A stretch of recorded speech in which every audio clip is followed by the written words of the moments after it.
Welcome to Alkira education society. आज हम लोग चलेंगे केमिस्ट्री में ही।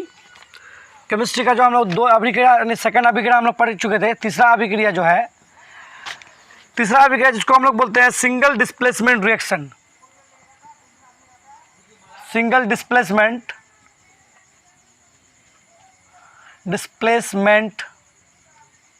रिएक्शन, इसको क्या बोलेंगे हम लोग? एकल विस्थापन अभिक्रिया। एकल विस्थापन अभिक्रिया किसे कहेंगे? यानी वो अभिक्रिया, कॉन्सेंट्रेट कीजिएगा, वह अभिक्रिया जिसमें किसी यौगिक में उपस्थित किसी परमाणु या परमाणु के समूह को किसी दूसरे परमाणु द्वारा विस्थापित कर दिया जाता है, उसे हम लोग क्या कहते हैं? एकल विस्थापन अभिक्रिया कहते हैं। फिर से रिपीट, वह अभिक्रिया जिसमें किसी यौगिक में उपस्थित किसी परमाणु या परमाणु के समूह को किसी दूसरे परमाणु द्वारा विस्थापित कर दिया जाता है, उसे हम लोग क्या कहते हैं? एकल विस्थापन अभिक्रिया कहते हैं। फॉर एग्जांपल देख लीजिए, Fe एग्जांपल देख लीजिए इसका। Fe जो है किसके साथ अभिक्रिया क्या? CuSO4 के साथ, कॉपर सल्फेट के साथ। तो जैसे ही कॉपर सल्फेट के साथ अभिक्रिया करेगा तो Fe क्या करेगा? देखो ये भी धातु है और ये भी कॉपर भी धातु है। Fe जो आयरन हुआ ना, ये क्या धातु है और ये भी धातु है, तो कभी भी धातु के साथ अभिक्रिया नहीं होगी।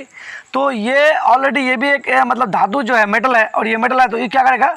जब ये कॉपर सल्फेट के साथ मिला हुआ है तो Fe कॉपर सल्फेट को क्या करेगा? वो हटा देगा। तो जब हटा देगा तो क्या बन जाएगा? FeSO4 बन जाएगा, यानी मतलब उसके साथ तो रह गया। तो फ्यूरिक सल्फेट के साथ मिल गया तो क्या होगा? फ्यूरिक सल्फेट बन जाएगा। बाकी जो है उसको क्या कर देगा? विस्थापित कर देगा। मतलब वो ठोस के रूप में बन जाएगा। ठीक है, गैस के रूप में नहीं बनेगा, ये ठोस के रूप में रहेगा कॉपर। ठीक है, तो इस अभिक्रिया को हम लोग क्या कहेंगे? इस अभिक्रिया को हम लोग बोलेंगे एकल विस्थापन। एकल का मतलब होता है एक, यानी सिंगल। अब जो है लोहा जो है कॉपर सल्फेट का विलयन में वो क्या किया? विलयन में डाला गया तो लोहा क्या करेगा? कॉपर को हटा देगा, विस्थापित कर देगा, डिस्प्लेसमेंट कर देगा। ठीक है, सल्फेट के साथ जुड़ जाएगा। ठीक है, तो इसीलिए क्या कहा है कि वो अभिक्रिया जो किसी परमाणु या किसी परमाणु के द्वारा दूसरे परमाणु के साथ क्या करता है? वो विस्थापित कर दिया जाता है। इस तरह का अभिक्रिया को हम लोग क्या कहेंगे? एकल विस्थापन अभिक्रिया। समझ में आया? देखिए यहाँ पे समझ में आया? तो इस तरह का अभिक्रिया को हम लोग क्या कहेंगे? एकल विस्थापन अभिक्रिया कहेंगे। एक और एग्जाम्पल ले इसका। मानते हैं Cu प्लस क्या है? AgNO3। तो Cu जो है ये भी कॉपर जो है धातु हो गया और ये Ag क्या होगा? धातु हो गया। दोनों अभिक्रिया क्या? तो कॉपर Ag को हटा देगा तो क्या बनेगा? CuNO3, कॉपर नाइट्रेट बन जाएगा। फिर बचेगा क्या? Ag बाहर निकल जाएगा। ठीक है, ये अभी समीकरण बैलेंस है अनबैलेंस है, इस पर हम डिपेंड नहीं कर रहा। बैलेंस करना पड़ेगा आपको, बैलेंस करना सिखाए हैं हम। तो क्या हो गया? AgNO3 यानी क्या बोलता है? कॉपर जो है सिल्वर नाइट्रेट के साथ अभिक्रिया किया तो सिल्वर को हटा करके प्रतिस्थापित कर देगा, डिस्प्लेसमेंट कर देगा। फिर वो जो कॉपर क्या होगा? NO3 के साथ लग जाएगा तो क्या होगा? कॉपर नाइट्रेट बन जाएगा और Ag रहेगा। समझ में आ गया? तो इस तरह का अभिक्रिया को क्या कहेंगे हम लोग? Single displacement reaction. यानी वो अभिक्रिया जिसमें किसी यौगिक में, वो अभिक्रिया जिसमें किसी यौगिक हो गया, यानी मतलब यौगिक किसको कहते हैं? जिसमें दो या दो से अधिक पदार्थ के मिलने से जो नए पदार्थ का निर्माण करता है उसे हम लोग यौगिक कहते हैं। तो ये यौगिक है। क्या होगा? वो अभिक्रिया जिसमें कोई तत्व किसी यौगिक के साथ अभिक्रिया करके, या ऐसा ही बोल सकते हैं वो अभिक्रिया जिसमें किसी यौगिक में उपस्थित किसी परमाणु या परमाणु के समूह को किसी दूसरे परमाणु द्वारा क्या करता है? विस्थापित करता है। मतलब ये दूसरा परमाणु है, यानी एक दूसरा एलिमेंट है, इस एलिमेंट को हटा दिया, विस्थापित कर दिया। इस तरह के अभिक्रिया को हम लोग क्या कहेंगे? सिंगल डिस्प्लेसमेंट रिएक्शन कहेंगे। ठीक है, अब चौथा नंबर में जो आता है double displacement reaction. Double displacement reaction. Double, वहाँ सिंगल था यानी मतलब एक परमाणु को विस्थापित किया। अब जो डबल में क्या है? दो परमाणु को विस्थापित करेगा। उस तरह का अभिक्रिया को हम लोग क्या कहेंगे? डबल डिस्प्लेसमेंट रिएक्शन कहेंगे। तो एक बार पढ़ के सुना देते हैं।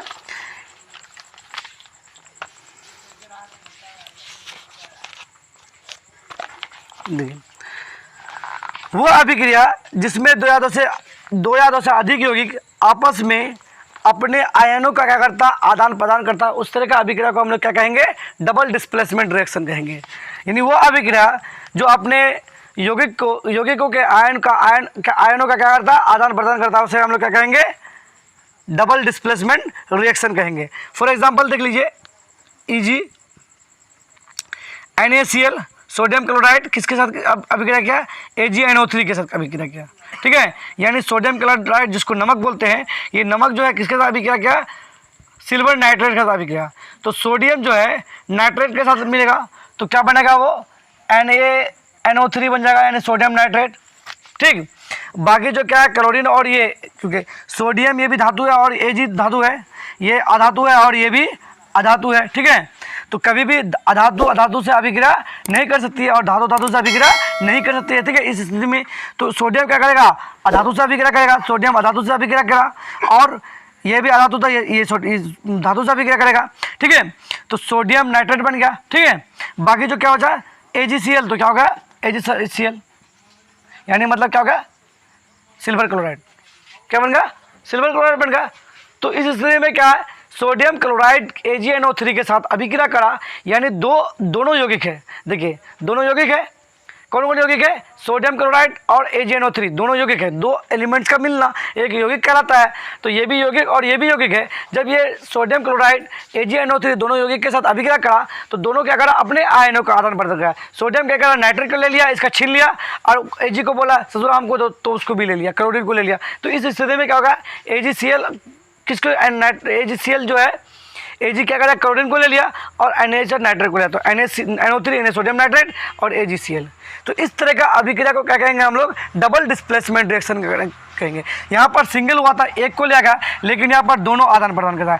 NaNO3 को ले लिया, लेकिन क्लोरीन जो है, क्लोरीन क्या किया, क्लोरीन यहाँ पर Ag को ले लिया, ठीक है। तो दोनों अपने आयनों का क्या करता है, आदान प्रदान करता है। इस अभिक्रिया को हम लोग क्या कहेंगे, डबल डिस्प्लेसमेंट रिएक्शन कहेंगे। यानी वो अभिक्रिया जिसमें दो या दो से अधिक यौगिक अपने आयनों का क्या करता है, विनिमय करता है, यानी आदान प्रदान करता है। इस तरह का अभिक्रिया को हम लोग क्या कहेंगे, डबल डिस्प्लेसमेंट रिएक्शन कहेंगे।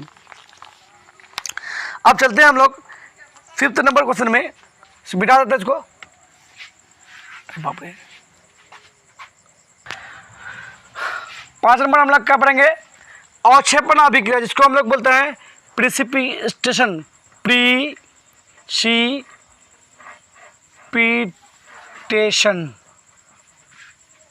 रिएक्शन, जिसको हम लोग क्या बोलेंगे, अवक्षेपण अभिक्रिया। यानी वह अभिक्रिया, यानी वो रासायनिक अभिक्रिया जिनमें कोई प्रतिफल ठोस के रूप में विलयन से अलग हो जाता है। यानी वो अभिक्रिया, यानी वो रासायनिक अभिक्रिया जिनमें कोई प्रतिफल, कोई प्रोडक्ट, कोई उत्पाद जो है ठोस के रूप में विलयन से क्या होता है, अलग हो जाता है। इस तरह का अभिक्रिया को हम लोग क्या बोलेंगे, अवक्षेपण अभिक्रिया बोलेंगे। देख लीजिए एग्जाम्पल, बहुत ही जबरदस्त क्वेश्चन है। क्या है, NaCl किसके साथ, AgNO3 के साथ अभिक्रिया किया, ठीक है। तो सोडियम क्लोराइड का वही एग्जाम्पल वही दे रहा है, ठीक है। सोडियम क्लोराइड क्या है, एक नमक है, और ये जो है ये घोल है, सॉल्वेंट है।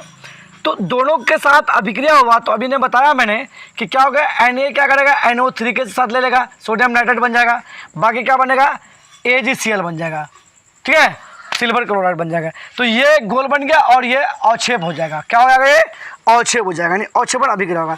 तो AgCl क्या हो जाएगा, ये अवक्षेप हो जाएगा, मतलब ठोस के रूप में, ये ठोस के रूप में पृथक हो गया, ये ठोस के रूप में क्या होगा, अलग हो गया ये। तो इस तरह का अभिक्रिया को हम लोग क्या बोलेंगे, प्रिसिपिटेशन रिएक्शन, यानी मतलब अवक्षेपण अभिक्रिया। अवक्षेपण का सिंबल नीचे की तरफ होता है, ठीक है, अवक्षेपण का सिंबल का नीचे, मतलब ठोस के रूप में ये विलयन से अलग हो गया, ठीक है, समझ में आया। यानी वो अभिक्रिया, वो रासायनिक अभिक्रिया जिनमें कोई प्रतिफल, यानी कोई प्रोडक्ट विलयन से ठोस के रूप में क्या होता है, अलग हो जाता है। इस तरह का अभिक्रिया को हम लोग क्या कहते हैं,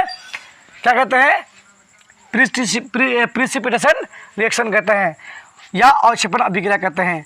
अब अगला चलते हैं 6 नंबर। 6 नंबर क्या बोलते हैं, 6 नंबर में उदासीनीकरण अभिक्रिया। कौन सा अभिक्रिया, उदासीनीकरण अभिक्रिया, ठीक है। उदासीनीकरण अभिक्रिया को बोलते हैं न्यूट्रलाइजेशन अभिक्रिया, न्यूट्रलाइजेशन